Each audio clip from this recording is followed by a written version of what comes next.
The other day, I'm driving my wife's minivan and the headlight goes out, which normally wouldn't be an issue, but apparently she had been driving with one headlight for the last week. So all of a sudden it was 7 o'clock at night and I had no lights at all. So the first thing I did was flip on my brights. I blinded everybody on the way home, but I was able to make it back. The second thing I did was contact the shop where we take our vehicles, and I got an appointment for the next morning. Now, as I was having the lights installed, I talked with the shop manager and said, hey, how's the tread look on our tires? Turns out they're drivable, but he did recommend before this winter us getting new tires. Now I asked him the price, and of course this includes a few other things, but we're talking about $1,000 here. Now that's a lot of money, but hey, you got to get it done, right? But then I asked the magic question, which by the way, most people don't think to do. Well, Bruce, when are you guys having your next big sale? He proceeded to look at his calendar and then said, you know what? In 3 months, we've got a great deal on those exact tires. So what did I do? I scheduled the time right there and then so that I wouldn't have to remember. So how does this apply to looking stylish and saving money? Because gentlemen, if you're in a hurry, if you don't think to ask the right questions, if you're unaware that there are always deals out there, you are going to get raked over the coals. In that particular situation, I saved almost $400, over 40%, because I asked the right question, I was patient, and I took action when I saw a deal.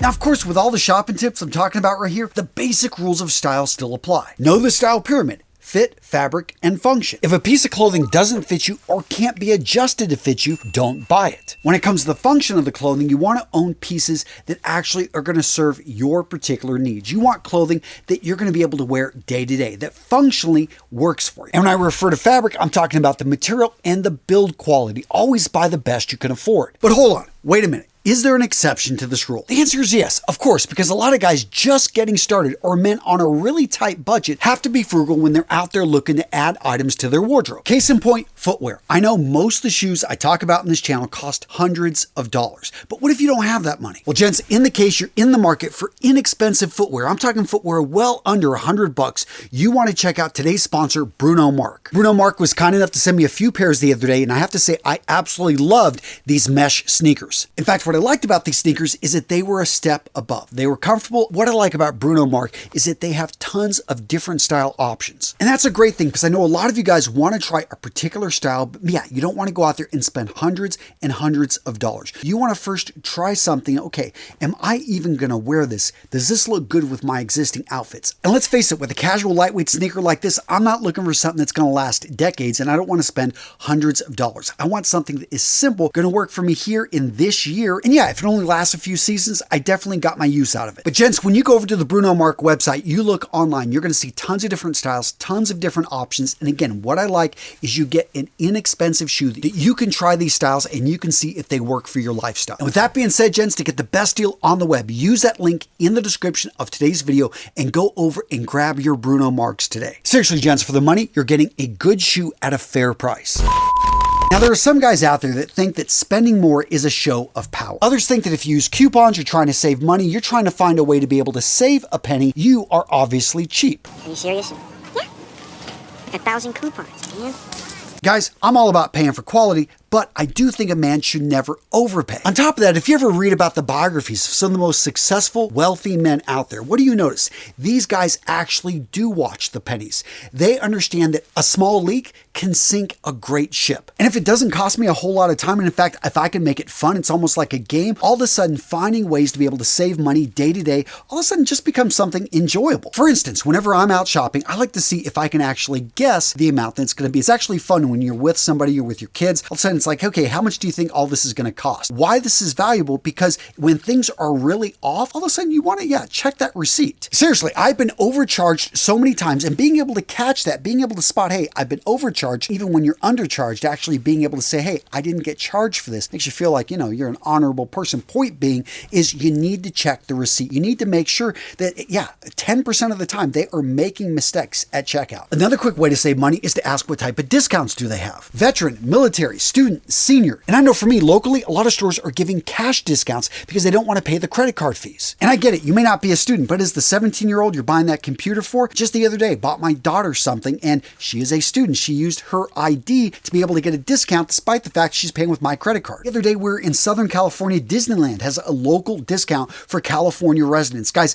let me know down in the comments below discounts that I did not mention. I'd love to hear your stories, your examples of how you saved money by just mentioning some magic words. The next tip to save money when you're building a stylish wardrobe, look at that tag on the piece of clothing and do a quick search on the item description. Now I get it. A lot of people don't like doing this in the store because you feel like you're being watched, but here's the deal. You need to reframe this. You need to view it in this manner. You are just making sure you're not about to get ripped off. Because the reality is, if it's about the same price it is in the store as it is online, it's better probably just to purchase it right there. You know what you're going to get. You can see it. You're going to get the instant gratification. But if there's a markup of 40%, guys, you got to look out for yourself, especially when you're on a budget. And what I love looking up using that item number is oftentimes you'll get items that are being sold secondhand. Maybe somebody bought it, never even took the tags off it, and is selling this at a secondhand store. Boom, you can pick this up, get the exact same thing for pennies on the dollar. Now, speaking of pennies on the dollar, let's talk about how to stack discounts. Now, the way this works is it depends on the store. Some stores are going to be really sticklers. They're not going to let you mix and match discounts, be able to add them. Other ones are pretty open, especially if you are willing to get their in-store credit card. Now, I do not recommend in most situations getting the in-store credit card, but if you're going to spend a significant amount and you realize, hey, I'm going to be buying a number of things, these are all well priced. I was at a store the other day and they were having a 20% off sale throughout the store. On top of that, if I got their in-store credit card, I got an additional 20%. It's actually not 40%, it is 36% off when you take 20% and that additional 20%. Point being though, I was going to spend a couple $1,000s anyway at this place, and I realized, hey, I can save over $700 by taking advantage of not just the 20% off, but the 20% off when I get the credit card. Now, this is an advanced tactic and you got to have good credit. You need to make sure you don't have too many outstanding credit cards out there and make sure you don't abuse this. Next up, let's talk about price alerts. This is something that you can just simply type this into Google. There are tons of apps out there. Other times you can even set this up individually with stores whenever it drops below a certain amount, or to be notified when it's back in stock if they're having a sale or a discount. I highly recommend, if you find yourself shopping at a store again and again, get on their emailing list, get on their text list. I've worked with particular sponsors. I know companies that they do this all the time. What you're doing here is you are giving them, for that direct access, they should be rewarding you with some really deep flash discounts. You occasionally see these. There's tons of companies that do this. You have to look around, but get on their email list, possibly get on their text messaging list where they're going to be able to send you these deals when they happen quick. Next up, if you're shopping in person, when you walk into a store, walk to the back of the store. In the back, that's where they're going to have all the discount racks. They usually put them back there because they don't want to lead with that stuff up there. They want to have at the front of the store. Those are the things in fashion. Those are the things that they want to move, the new items, usually the most expensive items. So if you go to the back of the store, you're going to be able to find the deals, the discounts. And by the way, when people ask you, hey, can I help you? Most men, what do we say? We say, no, thank you. How about you actually say, well, yes, this is my first time visiting your store. Do you have any great deals in my size? Do you have anything on discount? If you can get over, I think so many men, they're afraid to ask this. Just simply ask this. Get used to practicing saying this, and all of a sudden you'll be able to always, they may have something they haven't even put on the rack yet that fits you. It's still in the back and she can go back and grab it, bring it out. All of a sudden you're finding this deal before anyone else saw it, and boom, you're able to get your hands on it and make that purchase and save money and look amazing. And gents, if you like dressing stylish and you like saving money, do me a favor and smash the like button. Yeah, when you do this, it lets the YouTube gods know that, hey, this video is worth watching and it will help this video reach more men. I appreciate it. Thank you. The next tip to saving money and looking amazing is to actually know your true measurements. Take a tape measure and measure your best fitted clothing. You lay that shirt out. You can even get your own skin measurements. But I find that if you actually walk into a store with a tape measure, and yes, you normally wear a size small. This company has a size medium that is on sale. Oh, it's too big. Well, what does their size medium mean? Here's the thing. There are no standards in clothing sizes. That could be a medium trim. It could actually fit you incredibly well. Maybe it just needs to be brought in an inch, which you can pay your tailor, a few dollars, or even do it yourself to have the back of the shirt darted. All of a sudden, you're able to get that deal. You're able to buy that clothing on sale, look amazing. Yeah, you thought you missed it, but because you knew what your true size was, you were able to find that deal. Now, getting back to that first point about being able to reserve a spot, how does this apply to clothing? So imagine that a sale is coming up. Here's a really sneaky way to make sure that your item, the item that you want, is going to be on sale here in 3 days. Ask them to put it on hold for you. Maybe, sometimes do it the day or 2 days before. It depends on the store, how long they'll hold it for you. But say, hey, can you hold this for 3 days, for a week? Stores will do this sometimes. And guess what? You come back to purchase this, it's on hold. It is now on sale. You just saved 20, 30, 40%. This item would have been picked up and gone. You were able to have it reserved for you, but you got to think ahead. You got to know when the sale's happening. Again, I always find talking to the associates, they are very friendly. These are people that usually don't own the store. They want to actually be the hero. So let them, hey, direct me. When is the sale going to start? How does this work? What are the best ways to get the deals? People want to share this information. You just got to be friendly and ask the good questions. Next up, let's talk about buying off season. This used to be an amazing tip. It's not so great anymore, especially in stores when you walk in. They've done a pretty good job of not discounting everything and trying to they actually ship it back to a storage warehouse. But online, you will see a lot of stores, they don't have that luxury and they're just looking to get rid of something. You also see a lot of people who are clearing out their closets after summer, after winter, and they're putting things up online and they're selling it secondhand. This is when you can find some amazing deals, especially if you are willing to walk into a thrift store, go to a secondhand store. Tons of options at these consignment stores. And again, I know so many guys are resistant to this, but actually make it a bit fun. View it as a lesson in history or being able to avoid fashion trends. Because when you walk into some of these thrift store, consignment stores, what you're going to find is that there is clothing from decades back. There's all types of interesting items. There are almost museum pieces in some of these places. So you can go through and find something like, oh, I've heard about this brand. Wow, this hasn't been sold for like 20 or 30 years. How did it end up here? Believe it or not, a lot of times when people lose a loved one, what do they do with the closet? I know, not necessarily the happiest thought there, but that's the reality. You have a lot of families that they need to get rid of a lot of clothing. They just simply donate it. And a lot of these thrift stores, they're just putting this stuff out on the shelves, and they've usually got particular days in which they put things out.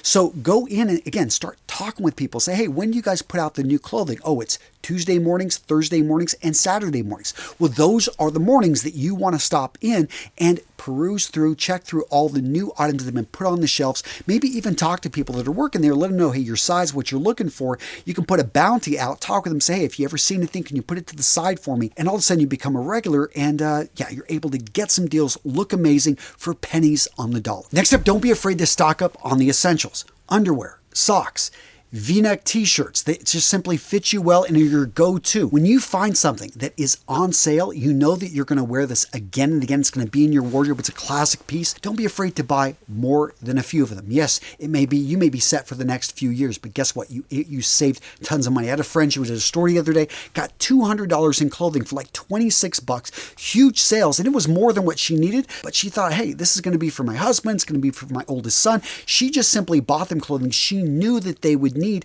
and she was looking ahead. And you can do this whenever you're out there and you see a great deal. Don't be afraid. I know I do this with blue shirts whenever I see them on sale. Now, you want to be careful. You don't want to go overboard here, but it is something that, again, if you know you're going to wear it again and again, you go through these items. There's nothing wrong with stocking up. Next up, let's talk about the gift card racket. I see this with a lot of stores is that they set it up so if you spend $100 on their gift cards, they give you $125 back. I remember one store was giving me $150 back. So you know what?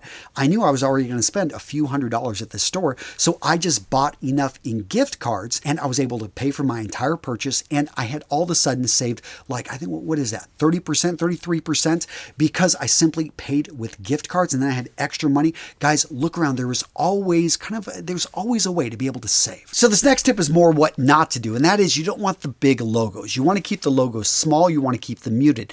And let's talk about colors.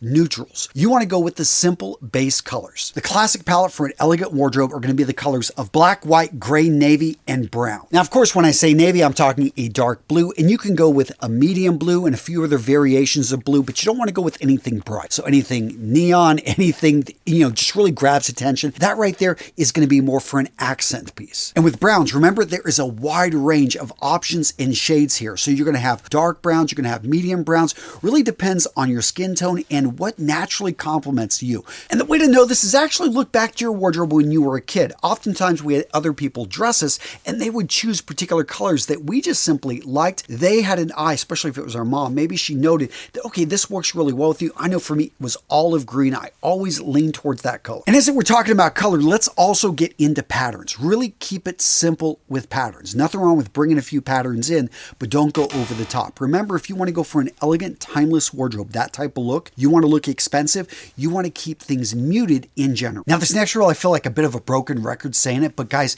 always be thinking interchangeable wardrobe. Not only is this going to save you money because when you buy something, it's going to mix and match with other things in your wardrobe, but you're going to be able to own less clothing and you're going to be able to get more wears and more outfits out of it. So if you have 4 pairs of shoes, if you have 4 shirts, if you have 4 pairs of trousers, and you have 4 jackets, 16 pieces of clothing. But if they're 100% interchangeable, you have a total of 256 outfits. Having said all this, gentlemen, remember, the most expensive things that you own are the items that you never wear. So make sure that you keep the receipt. Make sure that you actually wear the item. If you find that you purchased something and hey, it's been a couple weeks, you haven't worn it, you realize you're not going to wear it, don't be afraid to return it and get your money back. All right, Jen, so what video to watch next? Well, boom, I got you covered with this one. It is very relevant to what we just talked about. If you enjoyed today's video, you are going to love this video right here. Check it out. Solid video. Boom. Click it. Yeah, you're going to enjoy it.